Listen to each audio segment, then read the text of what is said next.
और मैं हूं आपके साथ अश्विनी सरोही। उत्तर प्रदेश के गोरखपुर में सैनिक स्कूल खुलेगा। इसके लिए सोमवार को सरकार ने अपने बजट में 90 करोड़ रुपए का प्रावधान किया है। इसके अलावा लखनऊ के सरोजनी नगर में स्थित शहीद कैप्टन मनोज कुमार पांडे सैनिक स्कूल में 1000 लोगों की क्षमता वाले ऑडिटोरियम का निर्माण कराया जाएगा। इसके लिए 15 करोड़ रुपए का प्रावधान किया गया है। स्कूल की क्षमता को दोगुना करने की तैयारी भी योगी सरकार कर रही है। वित्त मंत्री ने सदन में कहा कि युवाओं को अनुशासन के साथ उन्हें सस्ती व गुणवत्ता परक शिक्षा दिलाने के लिए प्रदेश की योगी सरकार प्रतिबद्धता से काम कर रही है। अभी हाल ही में मुख्यमंत्री योगी आदित्यनाथ ने प्रदेश के हर मंडल में एक सैनिक स्कूल खोले जाने का प्रस्ताव रक्षा मंत्रालय को भेजा है। प्रदेश सरकार बालिका कैडेट के लिए 150 की क्षमता वाले छात्रावास का निर्माण कराएगा। साथ ही 1000 की क्षमता वाले ऑडिटोरियम का निर्माण कराया जाएगा। इसके लिए 15 करोड़ रुपए बजट का प्रावधान किया गया है। वहीं असहायता प्राप्त अशासकीय माध्यमिक विद्यालयों में अवस्थापना सुविधाओं के विकास के लिए 200 करोड़ रुपए की बजट व्यवस्था भी की गई है। यूपी में रक्षा मंत्रालय द्वारा 3 सैनिक स्कूलों का संचालन अमेठी, झांसी, मैनपुरी में किया जाएगा, जबकि बागपत में सैनिक स्कूल का निर्माण प्रस्तावित है। इसके अलावा गोरखपुर में एक सैनिक स्कूल बनाए जाने के लिए 90 करोड़ रुपए का प्रावधान प्रदेश सरकार ने अपने अंतिम बजट में किया है।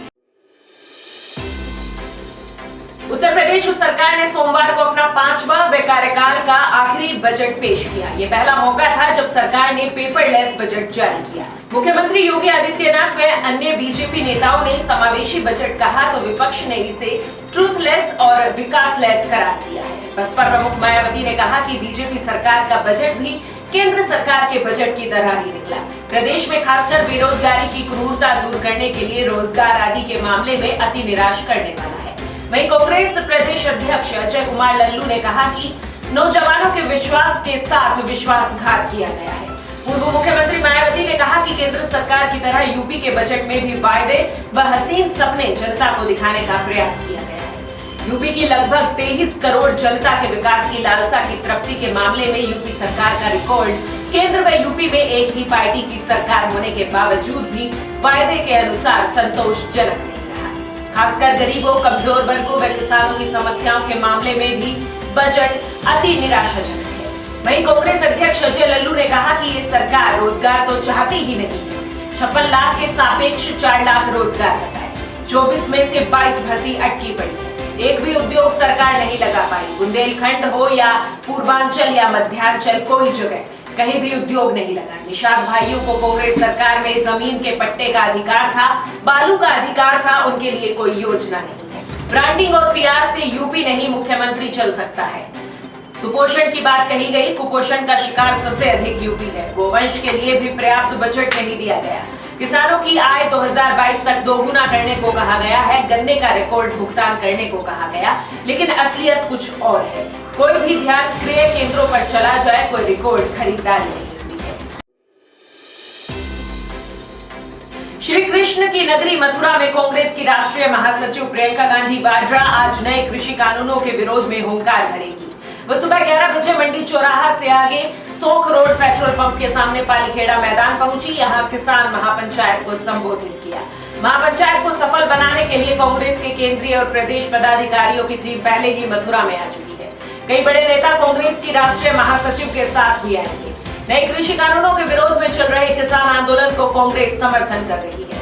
इसी कड़ी में कांग्रेस की राष्ट्रीय महासचिव प्रियंका गांधी मंगलवार को मथुरा के पालीखेड़ा मैदान में किसान महापंचायत को संबोधित करेंगे। प्रियंका गांधी वाड्रा सुबह 11 बजे पालीखेड़ा मैदान पर पहुंची। यूपी कांग्रेस और केंद्रीय पदाधिकारियों की टीम जो पहले से ही जनपद में आ चुकी है, उसमें प्रदेश अध्यक्ष अजय कुमार लल्लू, राष्ट्रीय सचिव रोहित चौधरी, जिला प्रभारी अमित सिंह आदि शामिल हैं, जबकि राष्ट्रीय महासचिव प्रियंका गांधी के साथ कांग्रेस के वरिष्ठ नेता राजीव शुक्ला, प्रमोद तिवारी, पूर्व कैबिनेट मंत्री प्रदीप जैन, विवेक बंसल, पंकज मलिक और राज्यसभा सांसद दीपेंद्र हुड्डा भी आएंगे। वहीं प्रियंका गांधी के वृंदावन जाने, ठाकुर बाके बिहारी जी के दर्शन करने, साधु संतों का आशीर्वाद लेने, यमुना पूजन कर कुंभ स्नान सहित अन्य धार्मिक कार्यक्रमों का समय अचानक बदल गया है। किसान महापंचायत की भीड़ कहीं वृंदावन की तरफ न जाए, इसके लिए कांग्रेस महासचिव पहले पालीखेड़ा के किसान महापंचायत के बाद वृंदावन पहुंचेगी। उत्तर प्रदेश में मुजफ्फरनगर जनपद के सोरम गांव में सोमवार को भाजपा कार्यकर्ता और किसान आपस में भिड़ गए। वहीं कहासुनी के बाद दोनों पक्षों के बीच मारपीट हो गई। मारपीट में 3 लोग घायल हो गए। तीनों घायलों को अस्पताल में भर्ती कराया गया है। बता दें कि केंद्रीय राज्य मंत्री डॉक्टर संजीव बालियान सोमवार को मुजफ्फरनगर के गांव सोरम में एक रस्म 13वीं में पहुंचे। इस दौरान ग्रामीणों ने उनका विरोध कर दिया। विरोध के बाद ग्रामीणों व मंत्री समर्थकों में मारपीट हो गई। मारपीट में 3 युवक घायल हो गए। इसके बाद शाहपुर थाना क्षेत्र के गांव सोरम में चौपाल पर पंचायत शुरू हो गई। वहीं रालोद जिला अध्यक्ष अजीत राठी, पूर्व मंत्री योगराज सिंह, पूर्व विधायक राजपाल बालियान समेत अन्य रालोद नेता भी पंचायत में पहुंच गए। वहीं घटना की जानकारी मिलने पर रालोद के उपाध्यक्ष जयंत चौधरी ने ट्वीट किया। उन्होंने ट्वीट कर लिखा, मुजफ्फरनगर के सोरम गांव में बीजेपी नेताओं और किसानों के बीच हुए संघर्ष में कई लोग घायल हो गए। किसान के पक्ष में बात नहीं होती तो कम से कम व्यवहार तो अच्छा रखो, किसान की इज्जत तो करो। इन कानूनों के फायदे बताने जा रहे सरकार के नुमाइंदों की गुंडागर्दी बर्दाश्त करेंगे गांव वाले। उधर डॉक्टर संजीव बालियान का कहना है कि वे 13वीं में गए थे, वे अंदर बैठे थे। इसी दौरान बाहर से 4-5 युवकों ने आकर नारेबाजी की, जिन्हें ग्रामीणों ने खदेड़ दिया। हंगामा करने वाले रालोद समर्थक बताए गए। इलाहाबाद हाईकोर्ट ने दुष्कर्म के मामले में 20 साल से जेल में बंद आरोपी को निर्दोष करार देते हुए रिहा करने का आदेश दिया है। कोर्ट ने इस बात पर हैरानी जताई है कि अभियुक्त पिछले 20 सालों से जेल में है। इसके बावजूद सरकार ने उम्र कैद की सजा पाए बंदियों को 14 साल में रिहा कर देने संबंधी कानून का पालन नहीं किया। यह आदेश न्यायमूर्ति डॉक्टर के.जे. ठाकर तथा न्यायमूर्ति गौतम चौधरी की खंडपीठ ने ललितपुर के एक व्यक्ति की जेल अपील को स्वीकार करते हुए दिया है। 16 वर्षीय विष्णु पर 16 सितंबर 2000 को अनुसूचित जाति की महिला से दुष्कर्म करने के आरोप में प्राथमिकी दर्ज कराई। सीओ ने विवेचना पर चार्जशीट दाखिल की। सत्र न्यायालय ने दुष्कर्म के आरोप में 10 साल व SC/ST एक्ट के तहत आजीवन कारावास की सजा सुनाई। आरोपी सन 2000 से जेल में है।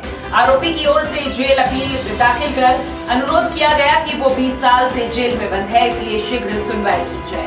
कोर्ट ने पाया कि दुराचार का आरोप साबित ही नहीं हुआ। मेडिकल रिपोर्ट में जबरदस्ती करने के कोई साक्ष्य नहीं थे। पीड़िता गर्भवती थी, ऐसे में कोई निशान नहीं जिससे ये कहा जाए कि जबरदस्ती की गई थी। रिपोर्ट भी पति व ससुर ने घटना के 3 दिन बाद दिखाई। पीड़िता ने इसे अपने बयान में स्वीकार किया है। कोर्ट ने कहा, सत्र न्यायालय ने सबूतों पर विचार किए बगैर गलत फैसला दिया। दंड प्रक्रिया संहिता की धारा 432 व 433 में राज्य व केंद्र सरकार को शक्ति दी गई है कि वो 10 से 14 साल की सजा भुगतने के बाद आरोपी की रिहाई पर विचार करे। राज्यपाल को अनुच्छेद 161 में 14 साल सजा भुगतने के बाद रिहा करने का अधिकार है। आरोपी ने 20 साल जेल में बिताए, ये समझ से परे है कि सरकार ने इसके बारे में विचार क्यों नहीं किया। कोर्ट ने इसे दुर्भाग्यपूर्ण करार दिया है। इस बुलेटिन में बस इतना ही। तमाम बड़ी खबरों के लिए देखते रहिए मरुधर बुलेटिन। नमस्कार। हमारा ये वीडियो आपको पसंद आया हो तो लाइक और शेयर जरूर करें और हाँ, हमारे चैनल को सब्सक्राइब और फॉलो करना बिल्कुल ना भूलें ताकि देश और दुनिया की कोई खबर मिस ना हो। तो जुड़े रहिए हमारे साथ और देखते रहिए मरुधर बुलेटिन, क्योंकि जिसकी कोई नहीं सुनता उसकी सुनता है मरुधर बुलेटिन।